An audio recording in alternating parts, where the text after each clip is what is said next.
And welcome, everyone, to Lyndhurst Community News. Today is Wednesday, May 21st.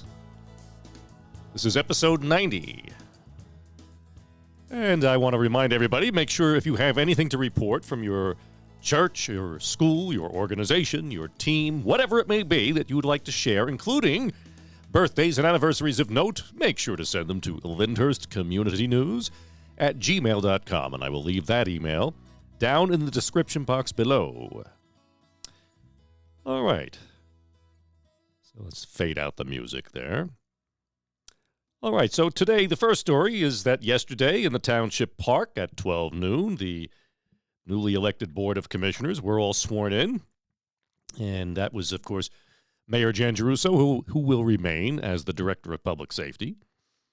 Commissioner Richard Jarvis, who will remain as the Department of Public Works Director. Commissioner Louis DeMarco, who will remain as the Director of Revenue and Finance.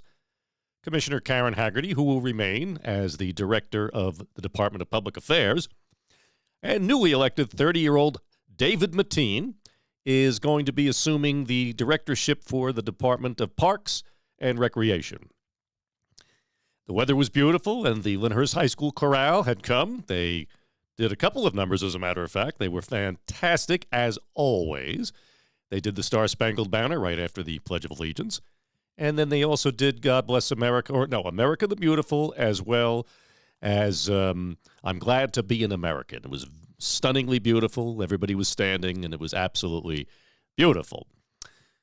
The guest keynote speaker at the event was former Mayor Louis Stellato, who is also a current state commissioner with the New Jersey Sports and Exposition Authority. And he also had been, in this last year, serving as the chairman for the Redevelopment Commission of Lyndhurst. And he was able to, again, go over some very important things, such as the Lincoln School property. As I've reported here several times, the commission has recommended that it become a state-of-the-art healthcare facility where you can do in and out patient surgery during the day, go for treatments, get CAT scans, PET scans, and almost like an emergency room, from what I understand. Now, obviously, this has just been the suggestion. Now the Board of Commissioners has to move forward with this. I don't see that being an issue because healthcare is the fastest growing industry, and I could see that that would be jumped on immediately. Now, if you recall, the Township of Lyndhurst owns the Lincoln School property. The Board of Education gave it to the township in exchange that the township built the new middle school. So, Lincoln School's been sitting there for several years, and everyone was worried about what's it going to be. Well, one thing we know it's not going to be apartments. Thank goodness. It's the last thing we want more of, because that site could conceivably house up to 100 apartments, and that would be unbelievable.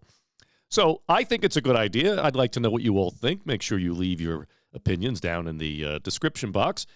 I have no idea when this is going to begin, but I think the Board of Commissioners will make this one of their first acts of their new administration to get the ball rolling so we can do something. Because remember, whatever we build there is going to bring in an enormous amount of property taxes, which are going to help our community. And the idea originally was that the development of the Lincoln School property will help the new tax rateables that come in from that, because obviously as a school we don't receive tax rateables from the Board of Education.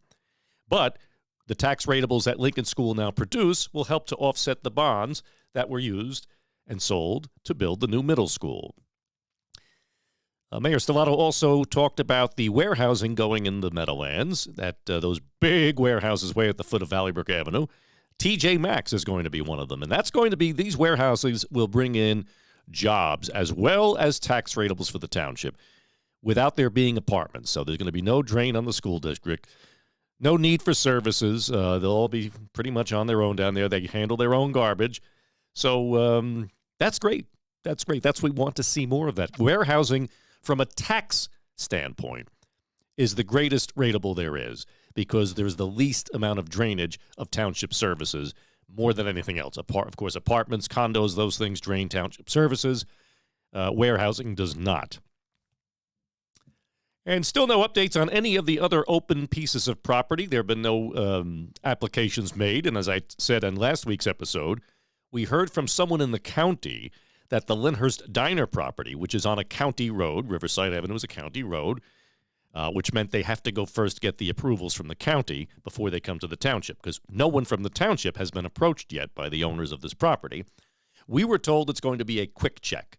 Now, I don't know. A lot of people didn't like that idea, but it's either that or with a big piece of property like that, a developer can come in and say he wants to put apartments there.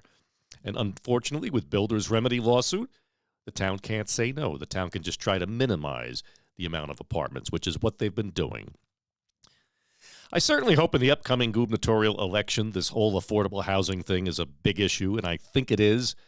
It seems to be.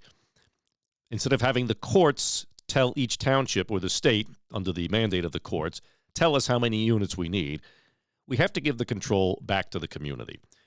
Because for Lyndhurst to be told that we are 366, I believe, units short of where we need to be with affordable housing, I don't know where they expect these units to go. Because those would just be the affordable housing units. That means the market rate units would be about 90% more than that. So I don't know what they're thinking. I think they're using, from what I've heard, the size of the Meadowlands to do their calculations. But the Meadowlands is predominantly now swamp and garbage dumps, that have been, of course, all contained and encapsulated. But I don't know where they think this is going. And certainly nobody in this township, nobody wants apartments all over the place. So let's just hope that this is going to be a big issue in the upcoming gubernatorial election so that maybe the new governor can have some legislation passed that will make it the burden easier for communities, especially a community like Lyndhurst. Anyway, so moving on. I've got some sports news this week. We've had a lot of good wins in this past week. So this is just the past week. So boys volleyball beat Secaucus 2-0, and boys volleyball also beat Bergen Charter 2-0. So congratulations, boys. Very good. This past week in Lyndhurst boys baseball, they clobbered Secaucus 13-3. Now, that was yesterday. Other games this week, they beat St. Mary's in a complete shutout of 9-0. They beat Weehawken 2-1, and they beat Leonia 6-2. Great job. That's wonderful. I like to see that. La Crosse beat Newark Eastside 13-1. And the girls' softball team had a great week as well. They beat St. Dom's 16-0, and they beat Secaucus 14-5. So great work to all the student athletes and all the coaches involved. Thank you, as always, for making us proud. You do your best when you go out there on the fields. That's the most important thing. So good work. So don't forget, this weekend, coming up already, is Memorial Day weekend, which means Monday will be the township's Memorial Day Parade. One of the last parades in the area, by the way. Not too many towns do this. So that's going to be 11 a.m. beginning Monday at the Township Park, going up 2nd Avenue, making a right on Ridge Road, going down to Valley Brook, making a right on Valley Brook, and ending back at the Town Hall Park.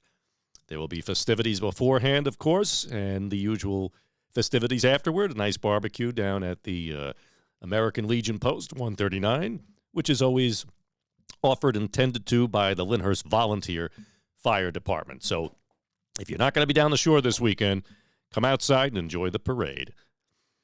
Now, that also means summer's on its way, which means our annual Music Under the Stars is coming up.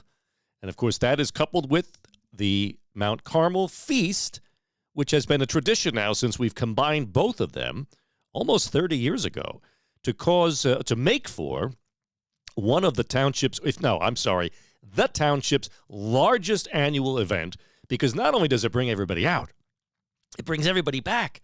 People who lived in Lyndhurst years ago all come back to enjoy the feast, the music, and to catch up with old friends. So here's the lineup. It's going to begin Wednesday, July 9th at 7 o'clock. You're going to have a band called Lights Out. They are a tribute to Frankie Valli and the Four Seasons. Followed at 9 o'clock, we will feature a band called American Soul. On Thursday, July 10th at 7 o'clock will be Super Trans Am, which is the Super Rock Show. Followed at 9 p.m. by Rubik's Cube which is a totally awesome 80s band. Friday, July 11th at 7 o'clock will be the Magic of Heart. And at 8:30, you're going to have Stevie Mac, which is a Fleetwood Mac and Stevie Nicks experience. And, of course, the whole thing commences on Saturday, July 12th, which is always the big night, starting at 7 o'clock with U2topia, which is a U2 tribute band. And, of course, the big headliner at 8:30, Constantine Morales, American Idol finalist and Rock of Ages Tony Award nominee, performing the hits of Rock of Ages.